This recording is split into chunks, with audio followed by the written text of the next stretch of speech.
Hi hello all, நான் ஷோபலன் அனி சம்படியை போட்டுக்கிட்டு இன்றைக்கி எதை பற்றி பார்க்க போகிறோம் அப்படின்னா கேடன்ஸ். இந்த கேடன்ஸ்ன்றது ரொம்ப முக்கியமான ஒரு விஷயம். இந்த டாடா மும்பை மேரத்தான் போயிட்டு வந்ததுக்கப்புறம் என்னோட கேடன்ஸில் ஒரு நல்ல இம்ப்ரூவ்மெண்ட் இருக்குது. ஏற்கனவே இதை பற்றி வீடியோ போட்டிருந்தாலும் திருப்பி பண்ணுறதுக்கு காரணம் என்னென்னா, இன்னும் ஒரு தெளிவான புரிதல் கிடச்சிருக்கு. இது வந்து ரொம்ப ரொம்ப முக்கியமான விஷயம். ஹார்ட் ரேட் மாதிரியே இதுவும் ஒரு முக்கியமான விஷயம். கேடன்ஸ்னால் என்னன்றதை பார்ப்போம். எதுக்கு இதை ஃபோர்ஸ் பண்ணி சொல்கிறேன் அப்படின்னா, ஒரு ரன்னை நம்ம ஸ்ட்ராங்காக முடிக்கிறதுக்கு இந்த கேடன்ஸ் வந்து ரொம்ப ஹெல்ப்ஃபுல்லாக இருக்கும். ஹார்ட் ரேட் மட்டும் கிடையாது, இந்த கேடன்ஸும் முக்கியம். அதனால ஸ்ட்ராங்காக முடிக்கிறது அப்படின்னு கேட்டிங்கன்னா, இப்போ நம்ம ஹாஃப் மேரத்தானோ ஃபுல் மேரத்தானோ ஓடுறோம். ஒரு பாதி தூரம் ஓடினதுக்கப்புறம் பார்த்திங்க அப்படின்னா, நம்மளோட ஹார்ட் ரேட்டும் ஸ்பைக் ஆகும். அதே சமயத்தில் கேடன்ஸும் கம்மியாக இருக்கும். நம்ம டேட்டாவை எடுத்து பார்த்தீங்கன்னா தெரியும். அது ஏன் அப்படின்னா, நம்ம ஓடிக்கிட்டு இருக்கும்போது நம்ம வந்து ப்ராப்பராக கேடன்ஸ் இல்லாமல் இருக்கும்போது, நம்ம ப்ராப்பர் ட்ரைனிங் இல்லாமல் இருக்கும்போது என்ன ஆகுது அப்படின்னா, நம்ம கேடன்ஸ் வந்து அப்படியே கம்மியாயிரும். இப்போ 150ல் இருக்கும், இல்லை 160ல் இருக்கும் அப்படின்னா மைனஸில் வர ஆரம்பிச்சிடும். இப்படி ஆகும்போது என்ன ஆகுது, கால் ஓவர் ஸ்ட்ரீட் ஆகி வந்து எனர்ஜி வந்து ஹிப்பில் இருந்து கொடுக்க ஆரம்பிச்சு ரொம்ப எனர்ஜி லாஸ் பண்ணி ரொம்ப சஃபர் ஆகி முடிப்போம். ஸோ இப்படிலாம் முடிக்கக்கூடாது. ஒரு ரன்னை ஸ்ட்ராங்காக முடிக்கணும். ஓடி முடிச்சதுக்கப்புறம் திருப்பி ஒரு 5 கிலோமீட்டர் 10 கிலோமீட்டர் ஓடுற அளவுக்கு எனர்ஜி வேணும் அப்படின்னா இந்த கேடன்ஸை நல்லா ஃபோக்கஸ். கேடன்ஸ்னால் என்ன அப்படின்னா, ஸ்டெப்ஸ் பெர் மினிட். ஒரு நிமிஷத்துக்கு எத்தனை ஸ்டெப்ஸ் எடுத்து வைக்கிறோன்றதான் கணக்கு. இது ஆவரேஜாக எவ்வளோ இருக்கணும் அப்படின்னா 170க்கு மேலே இருக்கணும். லாங் டிஸ்டன்ஸ் பண்ணுறவங்களுக்கு, ஷார்ட்டாக இருக்கிறவங்க, ஹைட்டாக இருக்கிறவங்க, குண்டாக இருக்கிறவங்க, ஒல்லியாக இருக்கும், யாராக இருந்தாலும் 170 ப்ளஸ் இருக்கணும். கேடன்ஸ்னால் என்ன அப்படின்னா, ஸ்டெப்ஸ் பெர் மினிட். ஒரு நிமிஷத்துக்கு எத்தனை ஸ்டெப்ஸ் எடுத்து வைக்கிறோன்றதான் கணக்கு. இது ஆவரேஜாக எவ்வளோ இருக்கணும் அப்படின்னா 170க்கு மேலே இருக்கணும். லாங் டிஸ்டன்ஸ் பண்ணுறவங்களுக்கு, ஷார்ட்டாக இருக்கிறவங்க, ஹைட்டாக இருக்கிறவங்க, குண்டாக இருக்கிறவங்க, ஒல்லியாக இருக்கும், யாராக இருந்தாலும் 170 ப்ளஸ் இருக்கணும். இது ஷார்ட்டாக இருக்கிறவங்களுக்கு இன்னும் ஒரு அட்வான்டேஜ் என்னென்னா, 170 ப்ளஸ்ன்றது ஈஸியாக ரீச் பண்ணிடுவாங்க. அவங்களுக்கு 180 ப்ளஸ் அப்படின்றது வச்சுக்கலாம். ஏன் அப்படி சொல்கிறேன் அப்படின்னா, இப்போ ஹைட்டாக இருக்கிறவங்களுக்கு லெக்கோட லென்த் ஜாஸ்தியாக இருக்கும், ஷார்ட்டாக இருக்கிறவங்களுக்கு லெக்கோட லென்த் கம்மியாக இருக்கும். ஸோ இதை எதோட ஒப்பிடலாம் அப்படின்னு பார்த்தீங்க அப்படின்னா, இப்போ லாரி டயர் இருக்குது, அதோட டயர் பெருசாக இருக்குது. இப்போ ஆட்டோ டயர் இருக்குது, அதோட டயர் சின்னதாக இருக்குன்னா, ரெண்டும் இப்போ 80 கிலோமீட்டர் ஸ்பீடில் ஓட வைக்கிறோம். எது ஃபஸ்ட்டு வருது அப்படின்னு கேட்டிங்க அப்படின்னா, ரெண்டுமே வந்து 80 கிலோமீட்டர் ஸ்பீடில் போகுது அப்படின்னா ரெண்டுமே ஒரே டைமில் தான் போய் ரீச் ஆகும். என்னடா டயர் பெருசாக இருக்குது, அதோட டயர் பெருசாக இருக்குது, இது டயர் சின்னதாக இருக்குது, ஆப்வியஸாக அது முன்னாடி போகும்னு கேட்டிங்க அப்படின்னா, ரெண்டோட ஆர்பிஎம்மும் வந்து வேறையாக இருக்கும். இப்போ லாரி டயரில் வந்து ஆர்பிஎம் கம்மியாகவும், இதில் வந்து ஆர்பிஎம் அதிகமாக இருந்தால் தான் இந்த 80 கிலோமீட்டர் ஸ்பீடை ஒன்றா மெயின்டைன் பண்ணி போக முடியும். உதாரணத்துக்கு இப்போ வந்து ஹைட்டாக இருக்கிறவங்க 5 பேஸில் ஓடுறாங்க, ஷார்ட்டாக இருக்கிறவங்க 5 பேஸில் ஓடுறாங்க. 2 பேரோட கேடன்ஸ் பார்த்தீங்க அப்படின்னா, ஷார்ட்டாக இருக்கிறவங்களுக்கு அதிகமாகவும், ஹைட்டாக இருக்கிறவங்களுக்கு கம்மியாக இருக்கும். ஏன் அப்படின்னா அந்த லென்த்தை பொறுத்து மாறும். ஸோ இதை ப்ராக்டிஸ் பண்ணுறதுனால 2 பேருமே நல்லாவே இம்ப்ரூவ் பண்ணலாம். இப்போ வந்து ஹைட்டாக இருக்கிறவங்க இன்னும் கொஞ்சம் கேடன்ஸில் ஃபோக்கஸ் பண்ணாங்க அப்படின்னா, நம்ம எனர்ஜி லாஸ் கம்மி பண்ணி ஒரு ரன்னை வந்து ஸ்ட்ராங்காக முடிக்கலாம். ஸோ இதுதான் வந்து கேடன்ஸை பற்றி நம்ம இவ்வளோ தூரம் ஃபோர்ஸ் பண்ணி சொல்கிறதுக்கு காரணம். கேடன்ஸை பற்றி தெரிஞ்சுக்க முன்னாடி இந்த ஸ்ட்ரைட் லென்த்தை பற்றி பார்க்கணும். ஒரு காலுக்கும் இன்னொரு காலுக்கும் இருக்கிற கேப்பு நம்ம ஒரு ஸ்டெப் எடுத்து வைக்கிறோம்ல, ஒரு ஸ்டெப்ஸை கனெக்ட் பண்ணுற மாதிரி இந்த கேப்பையும் பார்க்கணும். நம்ம ரொம்ப அதிகமாக எடுத்து வச்சிடக்கூடாது, ரொம்ப கிட்டக்கே எடுத்து வச்சுக்கலாம். அது ஸ்ட்ரைட் லென்த்ன்றது ஒரு நார்மலான ரேஞ்சில் இருக்கணும். ரொம்ப ஷார்ட் ஸ்ட்ரைட்டாக இருக்கக்கூடாது, ரொம்ப லாங்காக இருக்கக்கூடாது, மீடியம் ஸ்ட்ரைட்டாக இருக்கணும். அதாவது அப்படியே 90 டிகிரியில் நீலேருந்து பார்த்தீங்க அப்படின்னா 90 டிகிரியில் கால் பிளேஸ் ஆகணும். கொஞ்சம் எலிவேட் ஆகக்கூடாது, பின்னாடியும் வரக்கூடாது. இப்போ நம்ம ஓடும்போது இப்படின்னு ஓவர் ஸ்ட்ரைட் பண்ணுறதுனால என்ன ஆகுது, நம்ம எனர்ஜி ஃபுல்லாக லாஸ் ஆகிரும். ஹிப்பில் இருந்து எனர்ஜி கொடுக்கவே கூடாது. ஸோ அந்த மாதிரி நீங்கள் கேடன்ஸு, ஸ்டெப்ஸு, ஸ்ட்ரைட்ஸ் வச்சு பழகுனீங்க அப்படின்ற பட்சத்தில் உங்களோட ஸ்ட்ரைட் லென்த்தும் கரெக்டாக இருக்கும், கேடன்ஸும் கரெக்டாக இருக்கும். நம்ம வந்து ஒரு ரன்னை சூப்பராக பண்ணலாம். ஸோ இந்த கேடன்ஸை வந்து இம்ப்ரூவ் பண்ணுறதுக்கு நிறையா விஷயங்கள் இருக்குது. இப்போ கென்யன்ஸ்லாம் பார்த்தீங்க, எலைட் ரன்னர்ஸ்லாம் பார்த்தீங்க அப்படின்னா ட்ரில்ஸ்லாம் பண்ணுவாங்க. எல்லோரும் சேர்த்து கூட்டமாக பண்ணுவாங்க. அந்த ட்ரில்ஸ் பண்ணுறதுனால என்ன ஆகுதுன்னா, ஒரு ரிதம் கிடைக்கும். ரிதம் கிடச்சி ஓடுறதுனால நம்ம வந்து அந்த கேடன்ஸை வந்து ப்ராப்பராக பண்ணிடலாம்.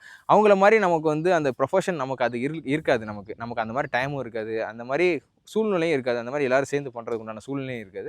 நம்ம என்னென்ன பண்ணலாம், நான் என்னென்ன பண்ணேன் அப்படின்னு கேட்டிங்க அப்படின்னா, நான் சிம்பிள் மைலேஜாக இன்க்ரீஸ் பண்ணேன். நான் இப்போ வந்து ஒரு வாரத்துக்கு 80 கிலோமீட்டர் ஓடினேன், ஒரு மாதத்துக்கு 300 கிலோமீட்டர் ஓடினேன். இப்படி ஓடும்போது ஆட்டோமேட்டிக்காக நம்ம பாடி அடாப்டேஷன் அதுக்கேற்ற மாதிரி மாறிடுது. அதுபோக முக்கியமாக வந்து இந்த ஒரு 3 மாதம், நவம்பர், டிசம்பர், ஜனவரி 3 மாதமும் பெரிய ரேஸ், அதாவது 32 கிலோமீட்டராக இருக்கட்டும், 42 கிலோமீட்டர் டிசம்பரில் ஒரு மதுரை வரையும் ஓடினது, அப்புறம் டாடா மும்பை மேரத்தான் பண்ணது. இதெல்லாம் ஓடி முடிச்சதுக்கப்புறம் பார்த்தீங்க அப்படின்னா என்னோட கேடன்ஸ் வந்து 170 வரை ரீச்சே ஆகலை. என்ன தான் ப்ராக்டிஸ் பண்ணாலும் 1 கிலோமீட்டர் 2 கிலோமீட்டர் வரையும் வரும், அதுக்கு மேலே எனக்கு போகலை.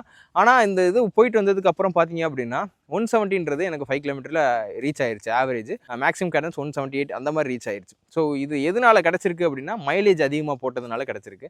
நான் என்ன பேசிக்காக பண்ணுறேன் அப்படின்னா, 70% ஜோன் 2 ரன்னிங்கும், மிச்சம் இருக்கிற 20% வந்து டெம்போ ரன்னும், எப்பயாச்சும் வாய்ப்பு கிடைச்சா மட்டும்தான் ஸ்பீட் ரன் பண்ணுறது. ஏன் அப்படின்னா, இன்டர்வல் செஷன் பண்ணும்போது என்ன ஆகுது அப்படின்னா, நமக்கு அதுக்குண்டான ப்ராப்பர் நியூட்ரிஷன் தேவை, ஸ்லீப் தேவை, பாடி அடாப்டேஷன் தேவை, இன்ஜுரி எதுவும் ஆயிடக்கூடாது. நம்ம பேச குறைக்கணும் அப்படின்ட்டு இன்ஜுரி வாங்கினோம்னா திருப்பி ஒரு 3 மாதம் 4 மாதம் அடி ஆகிட்டு உட்கார்ற மாதிரி இருக்கும். இவ்வளோ நாள் கஷ்டப்பட்டது வேஸ்ட்டாக போயிடும். ஸோ கிராஜுவலாக குறைஞ்சாலும் போதும், நமக்கு வந்து சேஃபாக நம்ம இந்த ஜேர்னியை அப்படியே ட்ராவல் பண்ணிட்டு போகிற மாதிரி. ஸோ அதனால தான் இன்டர்வல் ரன்னை நான் ரொம்ப ஃபோக்கஸ் பண்ணி பண்ணுறது கிடையாது. அதுக்காக ஜங்க் மைலேஜும் போடக்கூடாது. இன்றைக்கி வந்தமா நான் Zone 2 ஓடினேன், 5 கிலோமீட்டர் ஓடினேன், 10 கிலோமீட்டர் ஓடினேன் இல்லாமல் ப்ராப்பராக ட்ரெயினிங் பிளான் யார்ட்டையாச்சும் ஃபாலோ பண்ணி நீங்கள் அதை பண்ணீங்க அப்படின்னா உங்களுக்கு எல்லாமே கரெக்டாக இம்ப்ரூவ் ஆகும். இந்த கேடன்ஸை கரெக்டாக ஏன் பண்ணணும் அப்படின்னு சொல்கிறேன் அப்படின்னா, இதுவும் இன்ஜுரி வர்றதுக்கு உண்டான வாய்ப்பு ஜாஸ்தியாக இருக்குது. இப்போ ஓவர் ஸ்ட்ரெயினிங் பண்ணுறதுனால ஹிப்பில் இருந்து எனர்ஜி கொடுக்காம நீல எனர்ஜி கொடுத்து நம்ம ஓடணும். இப்போ நம்ம வந்து 100 மீட்டர் ஓடுறோம்னு வைங்களேன், எப்படி ஓடுவோம்? நல்லா ஹிப்பில் இருந்து எனர்ஜி கொடுத்து கால் ரெண்டையும் நல்லா ஓப்பன் பண்ணி வச்சு ஓடுவோம். அப்படி ஓடினா எவ்வளோ தூரத்துக்கு ஓட முடியும்? ஷார்ட்டாக 100 ஓடலாம், 400 மீட்டர் ஓடலாம். ஈவன் ப்ராக்டிஸ் பண்ணோன்னா 800லேருந்து 3000 வரையும் ஓடலாமே தவிர்த்து ஒரு long distance running 5 kilometre, 10 kilometre, 21, 42லாம் ஓடணும் அப்படின்னா ஷார்ட் ஸ்ட்ரெயிட் தான் வைக்கணும். நீக்கும் கிரவுண்டுக்கு கான்டாக்ட் டயத்தை வந்து முடிஞ்ச அளவுக்கு நம்ம வந்து குறைக்க பார்க்கணும். இது ஓவர் ஸ்ட்ரெயினிங் பண்ணுறதுனால காலை தூக்கி அகலமாகவோ ஹீல் பிளேஸ்மெண்ட்டோ பண்ணுறதுனால என்ன ஆகுதுன்னா, நம்ம வந்து அதிக ஃபோர்ஸ் கொடுத்து அடுத்த ஸ்டெப்பு எடுத்து வைக்கிற மாதிரி இருக்கும். ஸோ இதனால் நம்மளோட எனர்ஜி ஃபுல்லாக லாஸ் ஆகும். என்ன தான் கார்ப் லோடிங், ஃபுட் லோடிங்லாம் பண்ணியிருந்தாலும் நீல வந்து லெக்கில் வந்து பவர் இல்லைன்னா ஒன்றுமே பண்ண முடியாது. ஒரு ரன்னை ஸ்ட்ராங்காக கம்ப்ளீட் பண்ண முடியாது. இதில் நல்லா ஃபோக்கஸ் பண்ணுங்கள். கரெக்டாக ப்ராப்பர் ட்ரைனிங் பண்ணி 70 to 80% Zone 2வும் இதுதான் கிடையாது, நான் பண்ணுறத சொல்கிறேன். இந்த மாதிரி வந்து டெம்போ ரன் எப்போ பண்ணணும், Zone 2 எப்போ பண்ணணும், ஸ்பீட் எப்போ பண்ணணுன்றதை ஒரு வாரத்துக்கு அசைன் பண்ணி பண்ணிட்டீங்க அப்படின்னா உங்களோட கேடன்ஸும் இம்ப்ரூவ் ஆகும். இந்த கேடன்ஸ் இம்ப்ரூவ் பண்ணுறதுக்கு இன்னொரு சில வழிமுறைகள்லாம் இருக்குது. பேசிக்காக எல்லோரும் பண்ணுறது மெட்ரோனோம்ன்றது, அது வாட்சில் செட் பண்ணி வச்சுட்டு இல்லைனா ஃபோனில் டவுன்லோட் பண்ணி வச்சுட்டு, இப்போ நீங்கள் உங்களுக்கு வந்து 160 ஆவரேஜ் கேடன்ஸ் இருக்குது அப்படின்னா ஒரு 5 steps per minute extra add பண்ணிக்கோங்க. 165ன்னு வச்சு அதில் ஒரு 1/2 மணி நேரம் ஓடி ப்ராக்டிஸ் பண்ணுங்கள். அந்த பீட் விழுகும் டிக் டிக் டிக் டிக்னு, அந்த பீட்டுக்கு ஏற்ற மாதிரி காலை எடுத்து வச்சு பழகுங்க. இது வாரத்துக்கு ஒரு தடவை இந்த மாதிரி ட்ரை பண்ணி பாருங்கள். ஸ்பாட்டிஃபைல கேடன்ஸு 165 கேடன்ஸ்னு போடுங்க சும்மா, ஏன்னா அது வரும், சாங்ஸ்லாம் வரும். அதுக்கேற்ற மாதிரி நீங்கள் ஓடி பழகுனீங்க அப்படின்னாலும் நல்ல இம்ப்ரூவ்மெண்ட் இருக்கும். ஸோ ட்ரில்ஸ் பண்ணலாம், இந்த மாதிரி மெட்ரோனம் வச்சு பண்ணலாம், இந்த மாதிரி மைலேஜையும் வச்சு நீங்கள் அடாப்ட் பண்ணி நம்ம கேடன்ஸ் இம்ப்ரூவ் பண்ணலான்றதை என்னோட பார்வையில் நான் சொல்கிறது. ஸோ நிறைய விஷயங்கள் இதில் ஷேர் பண்ணியிருக்கேன் நான். கண்டிப்பாக அந்த வீடியோ உங்களுக்கு யூஸ்ஃபுல்லாக இருக்கும். நெக்ஸ்ட் வீடியோவில் பார்ப்போம். இன்றைக்கி எங்கே இருக்கேன் அப்படின்னா, எங்களோட கிரவுண்டில் இருக்கேன். 400 மீட்டருக்கு உண்டான அந்த எந்த இடத்துல 400 மீட்டர் போடலான்றதுக்கு ஒரு ரெக்டாங்கிள் ஷேப்பில் த்ரெட்டு கட்டி மார்க் பண்ணி வச்சுருக்கோம். இன்னும் ட்ராக் மெஷர்மெண்ட் எதுவும் பண்ணலை. ஆளை கூட்டு சர்வேரை வச்சோ இல்லை ட்ராக் மார்க்கிங் பண்ணுறவளோ வச்சோ அதை மார்க் பண்ணி இதுக்கடுத்து எவ்வளோ பட்ஜெட் சேர்க்க முடியுது. இப்போ ஒரு பட்ஜெட் இருக்குது, ஒரு வேல்யூ இருக்குன்னா அந்த வேல்யூக்குள்ளே அதை போட்ட முடியுமான்னு ஒரு கால்குலேஷன் பண்ணிகிட்டு இருக்கோம். அப்படி இல்லை அப்படின்னா இன்னும் பணம் சேர்த்து ஒரு ட்ராக்கை வந்து முழுசாகவே ரெடி பண்ணுறதுக்கு தான் நாங்கள் முயற்சி பண்ணுறோம். ஏதாச்சும் ஒரு வகையில் எனக்கு பணம் இருக்கான்னு கேட்டிங்கன்னா சுத்தமாக கிடையாது. இருந்தாலும் ஏதாவது ஒன்று உருட்டி பிரட்டி இதெல்லாம் ஆரம்பிப்போம்னு நினச்சோம். ஏதோ ஒரு உதவி, நிறைய பேர் சப்போர்ட்னால, நிறைய நம்ம நண்பர்கள் உதவினால இதெல்லாம் நடந்துக்கிட்டு இருக்குது. ட்ராக்கும் அதே மாதிரி அமைஞ்சிரும் ஒரு நம்பிக்கையில் இருக்கேன். சீக்கிரமாக இந்த வருஷத்துக்குள்ளே ஒரு ஈவெண்ட்டை நடத்தி இந்த கிரவுண்டுக்கு தேவையான சின்ன சின்ன மெட்டீரியலில் வாங்கிடலாம் அப்படின்ற மாதிரி ஐடியாவில் இருக்கேன். கிரவுண்ட் அப்டேட்டை அடுத்த வீடியோவில் நான் போடுறேன். பை.